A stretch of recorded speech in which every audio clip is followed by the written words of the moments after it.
First నా డైట్ని చాలా సింపుల్గా ప్లాన్ చేసుకున్నా. దీనికోసం నేను ఎక్కడ మనీ స్పెండ్ చేయలేదు ఏ డైటీషియన్స్ దగ్గర.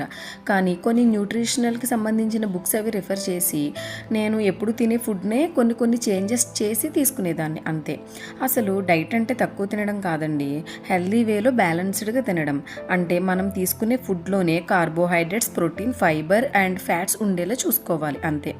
అలానే మినిమం 3 లీటర్స్ వాటర్ కంపల్సరీ తాగాలి.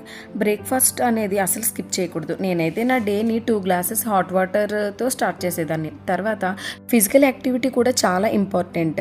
వెయిట్ లాస్ జర్నీలో ఉన్న వాళ్ళు డైట్తో పాటు ఫిజికల్ యాక్టివిటీ కూడా చేస్తే చాలా త్వరగా రిజల్ట్స్ అనేవి వస్తాయి. నేనైతే వాకింగ్ కానీ సింపుల్ వర్కౌట్స్ కానీ ఇంట్లోనే చేసుకునేదాన్ని. డైలీ ఏదో ఒక డీటాక్స్ వాటర్ తాగేదాన్ని. ఇంకా బ్రేక్ఫాస్ట్లో ఎక్కువ స్మూతీస్ ప్రిఫర్ చేసేదాన్ని. ఇంకా మనం రెగ్యులర్గా తినే ఇడ్లీ, దోశ కూడా తినొచ్చు. అంటే వాటి క్వాంటిటీ తగ్గించి వాటి ప్లేస్లో ఎగ్ కానీ, నట్స్ కానీ, బాయిల్డ్ వెజిటేబుల్స్ ఇలా యాడ్ చేసుకుంటే చాలా బాగుంటుంది.